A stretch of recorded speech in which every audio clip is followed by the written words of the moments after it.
चहचहाते हुए अपने अपने नीड़ की ओर जा रहे थे। पक्षी मतलब पता है ना, चिड़िया, कौवा हो गया, मैना हो गया, ये सब क्या है? पक्षी है। और इंग्लिश में इनको क्या बोलते हैं? बर्ड्स बोलते हैं, ठीक है। तो ये बोलते हुए अपने अपने घर की ओर जा रहे थे। पक्षी सारे बोलते हुए कहाँ जा रहे थे? ठीक है। नीर मतलब पक्षियों का घोंसला, वहाँ सब लोग जा रहे थे। गांव की 4 स्त्रियां पानी लेने के लिए घड़े लेकर कुएं पर पहुंची। जब शाम हो गई तो गांव की 4 स्त्रियां मतलब औरत, जैसे आपकी मम्मी, बहन, भाभी, ये सब होगी ना, दादी, इन सबको क्या बोलते हैं? स्त्री बोलते हैं, ठीक है। और ये सारे लोग क्या कर रहे थे? पानी लेने के लिए कुएं पर घड़े लेकर निकल पड़े थे। पानी भरकर हुए कुएं की पक्की जगह पर बैठ गई और आपस में इधर उधर की बातें करने लगी। कुएं पर वो बैठ गई, चारों स्त्रियां क्या करने लगी? कुएं के पास पक्की जो बनी हुई थी उस पे बैठ करके क्या कर रहे थे? इधर उधर की बातें कर रहे थे। बातचीत करते करते बात बेटों पर जा पहुंची। वो चारों स्त्रियां जो आपस में बातें कर रही थी, वो बात करते करते अपने अपने बेटे के बारे में बात करने लगे, ठीक है। उनमें से सबसे अधिक उम्र की स्त्री ने अपने बेटे के बारे में बताना शुरू किया। उनमें से एक सबसे बड़ी स्त्री थी, उन्होंने क्या किया? किसके बारे में बताना शुरू किया? बेटे के बारे में। वह बोली, भगवान सबको मेरे जैसा बेटा दे। वह स्त्री क्या बोली? भगवान सबको मेरे बेटे जैसे बेटा दे, ये बोली वो स्त्री, ठीक है। मेरा बेटा लाखों में एक है। उस स्त्री का बेटा क्या था? लाखों में एक। उसका कंठ बहुत मधुर है। किसका कंठ बहुत मधुर था? उस बड़ी स्त्री के बेटे का। वह बहुत अच्छा गाता है। वह लड़का क्या करता था? कैसा गाता था? बहुत अच्छा। उसके गीत सुनकर कोयल और मैना भी चुप हो जाती थी। उसके गीत सुनकर के क्या होता था? कोयल और मैना चुप हो जाती थी। जबकि कोयल और मैना चू चू चू चू करती रहती है ना, लेकिन जब उसका बेटा गाना शुरू करता था गीत, तो वो कोयल और मैना भी क्या हो जाते थे? चुप हो जाते थे। उसके लोग उसका गीत बहुत चाव से सुनते थे, बहुत ध्यानपूर्वक और बहुत शांति से, बहुत खुश मिजाज से उसका गीत सब लोग सुनते थे, है ना। उसकी बात सुनकर दूसरी स्त्री का मन हुआ कि वह भी अपने बेटे की प्रशंसा करे। जब उस बड़ी स्त्री की बात तीनों स्त्रियों ने सुनी, तो उसमें से एक स्त्री का मन हुआ क्या? कि वह भी अपने बेटे की क्या करे? प्रशंसा करे, मतलब तारीफ करे। किसकी तारीफ करे?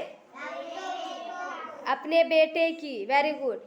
उसने पहली स्त्री से कहा, अरे मेरे बेटे की बराबरी कोई नहीं कर सकता। पहली स्त्री से वह स्त्री क्या बोली? मेरे बेटे की बराबरी कोई नहीं कर सकती।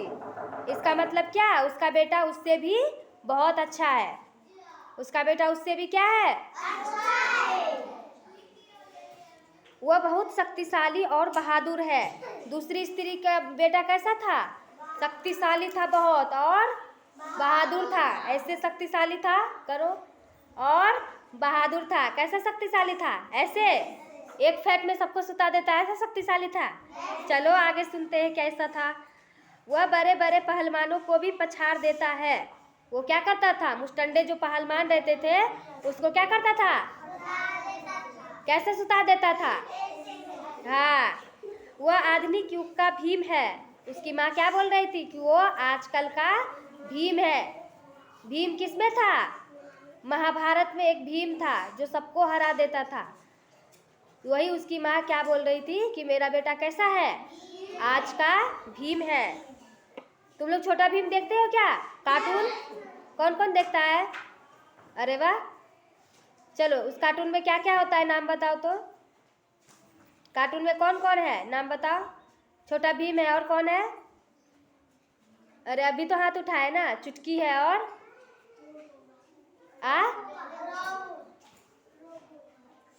कालिया है, और तोलू भोलू है, और भी है ना। चलो आगे सुनते हैं कहानी में क्या हुआ। यह सब सुनकर तीसरी स्त्री भी कैसे चुप रहती, वह भी बोल उठी, मेरा बेटा तो साक्षात बृहस्पति का अवतार है। तीसरी स्त्री भी क्या बोलने लगी, वो भी खूब अपने बेटे की तारीफ करने लगी और क्या बोलने लगी कि उसका बेटा भी बहुत अच्छा है और वो साक्षात क्या है, बृहस्पति का अवतार है। मतलब बृहस्पति का अवतार मतलब क्या हुआ, भगवान विष्णु का अवतार। बृहस्पति का अवतार मतलब भगवान विष्णु का अवतार। जोर से बोलो, विष्णु का अवतार मतलब साक्षात भगवान विष्णु है उसका बेटा। किसका बेटा, तीसरी औरत का बेटा, ठीक है। वह जो कुछ पढ़ता है एकदम याद कर लेता है, ऐसा लगता है मानो उसके कंठ में सरस्वती का वास हो। तीसरी स्त्री का बेटा जो कुछ भी पढ़ता था वो सब उसको सारा कुछ क्या हो जाता था, याद हो जाता था। जैसे कि उसके कंठ में सरस्वती का वास हो, जैसे सरस्वती मैया को सब कुछ याद रहता है ना। अभी हाल ही में सरस्वती पूजा हुआ था, पता है आप लोगों को। उसमें आप लोगों ने कॉपी और पेन चढ़ाया था सरस्वती मैया के चरणों में। तो ये सब हम किस लिए करते, ताकि हमको सरस्वती मैया क्या करे, विद्या दे, ज्ञान दे और हमारा भविष्य उज्जवल बनाए। इसलिए हम क्या करते हैं, उनसे प्रणाम करते हैं और उनकी पूजा अर्चना करते हैं, ठीक है।